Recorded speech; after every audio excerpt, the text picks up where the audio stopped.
అందరికీ హాయ్ అండి. ఈరోజు సఖీ వంటగదిలో ఇలా హెల్దీగా జొన్న పిండితోనే కారపూస చేయండి. నోట్లో వేస్తే ఇట్టే కరిగిపోయినట్టు చాలా గుల్లగా కరకరలాడుతూ చాలా బాగుంటుంది.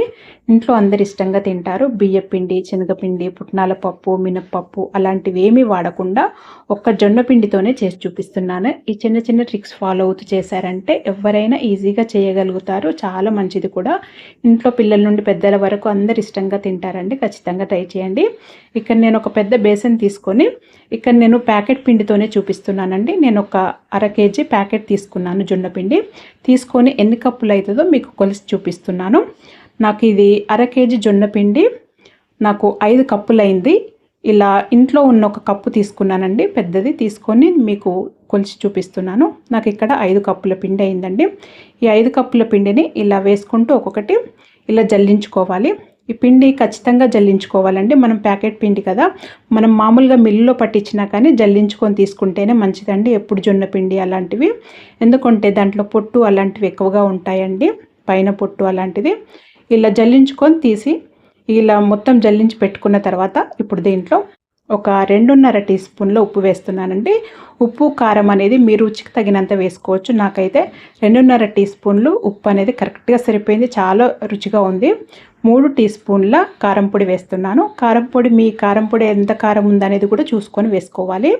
ఇప్పుడు దీంట్లో ఒక 2 టీ స్పూన్ల ఇది మిక్సీ పట్టిన వాము పొడి అండి. వాము జస్ట్ మిక్సీ పడితే సరిపోతుంది. అలాగే వేస్తే మనము అవి కారపూస రంధ్రాలు సన్నగా ఉంటాయి కదా, దాంట్లో నుండి రాదండి, ఇరుక్కుంటుంది. అందుకనే ఇలా పౌడర్ చేసి వేస్తే చాలా రుచిగా ఉంటుంది, మంచిది కూడా. ఇలా మొత్తం వేసి ఇలా కలుపుకోవాలి. ముందు కలిపి పెట్టుకోవాలి. ఇప్పుడు పొయ్యి పైన ఒక పెద్ద గిన్నె పెట్టుకొని 5 కప్పుల నీళ్ళు వేసుకోవాలండి. మనకు ఆ కప్పుతోనే మనకు 5 కప్పుల పిండి అయింది కదా, మనం పిండి ఎంత తీసుకుంటామో నీళ్ళు కూడా అంతే తీసుకోవాలండి. అలాగైతే కరెక్ట్గా చక్కగా వస్తుంది. 5 కప్పుల నీళ్ళు వేసుకోవాలి. 5 కప్పుల నీళ్ళు వేసుకొని నేను ఇందులో బటర్ వేస్తున్నానండి. మీరు నెయ్యి అయినా వేసుకోవచ్చు, వెన్నపూస అయినా వేసుకోవచ్చు అండి. నూనె వేస్తే అంత సరిగా రాదండి, నూనె వేయకండి. వేసుకొని నేను ఒక టేబుల్ స్పూన్ వరకు బటర్ వేసానండి. వేసి ఈ నీళ్ళని మూత పెట్టేసి మంచిగా మరిగించుకోవాలి. ఇలా మంచిగా మరుగుతున్నప్పుడే పిండి వేయాలండి. ఈ నీళ్ళు కొద్దిగా వేడి కాకుండా కానీ మరగకున్నా కానీ ఇది కన్సిస్టెన్సీ అనేది అంత గుల్లగా రాదండి, నూనె పీల్చుకుంటాయి ఈ కారపూస. ఇలా మంచిగా ఈ నీళ్ళు అనేది ఒక మరుగుకొచ్చిన తర్వాత ఇప్పుడు మూత తీసి లో ఫ్లేమ్లో పెట్టి మనం ముందు కలిపెట్టుకున్న పొడిపిండిని వేసుకోవాలి. వేసుకొని లో ఫ్లేమ్లో పెట్టే ఇలా ఉడికించుకోవాలండి. మొత్తం కలుపుకుంటా ఉడికించుకోవాలి. ఇలా ఉడికించుకున్న తర్వాత స్టవ్ ఆఫ్ చేసి మూత పెట్టేసి ఒక 5 నిమిషాలు అలాగే పక్కన పొయ్యి పైన పెట్టేసేయాలండి. ఎందుకంటే ఆ వేడికి అలాగే చక్కగా ఇంకా పిండి మంచిగా ఉడుకుతుంది.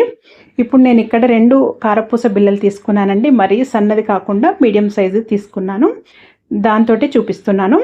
ఇక్కడ ఈ పిండి కొద్దిగా సగము ఈ బేసన్లో వేసుకున్నానండి. కొద్దిగా వేడిగా ఉన్నప్పుడే ఈ పిండిని ఇలా మంచిగా కలుపుకోవాలండి. చేతికి తడి చేసుకుంటా కలుపుకోవాలి.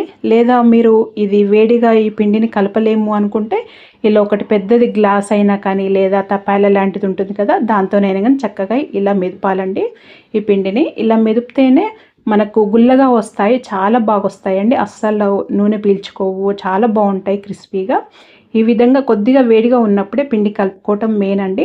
ఈ పిండిని గట్టిగా ఒక 5-10 నిమిషాలు ఖచ్చితంగా కలుపుకోవాలి. అలాగైతేనే మీకు బాగా వస్తుంది ఈ కారపూస. ఎప్పుడు కానీ జొన్న పిండి కానీ మన రాగి పిండి కానీ ఇలాంటి పిండిలు, మిల్లెట్స్ పిండిలు ఎప్పుడు ఈ విధంగా చేసుకుంటే చాలా బాగా వస్తాయండి. ఈ మెథడ్లో ఒకసారి ట్రై చేయండి. ఏ విధంగా మీరు మామూలుగా జొన్న రొట్టె అయినా కానీ ఈ విధంగానే చేసుకోవాలి.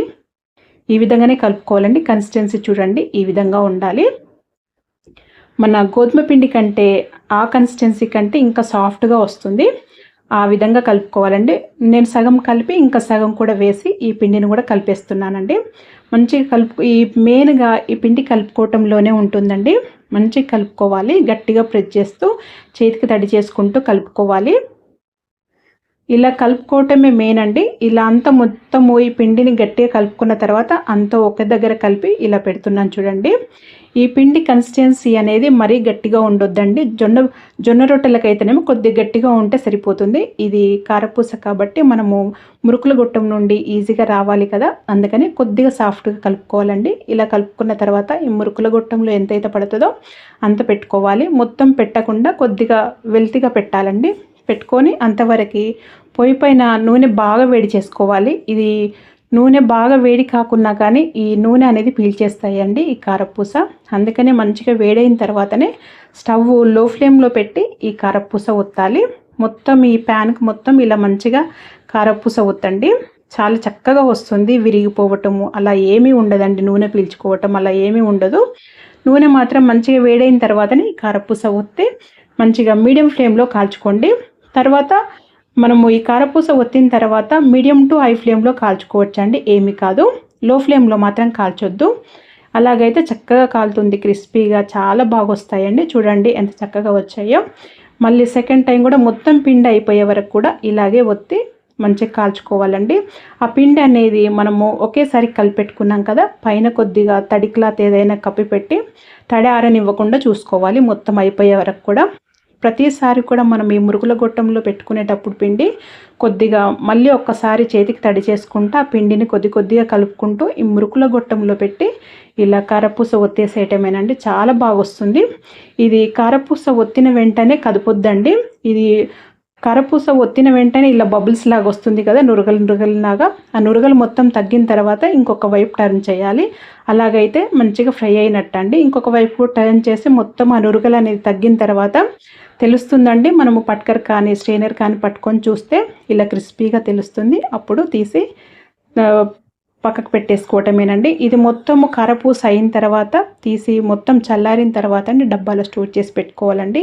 ఈ విధంగా మీరు కూడా ఒకసారి ఖచ్చితంగా ట్రై చేయండి, చాలా బాగుంటాయి. మరి మీరు కూడా ఒకసారి ట్రై చేసి మీకు ఎలా వచ్చిందో నాకు తెలియజేయండి. మీకు కనుక వీడియో నచ్చినట్టయితే లైక్ చేయండి, షేర్ చేయండి, సబ్స్క్రైబ్ చేసుకోండి. Thank you for watching.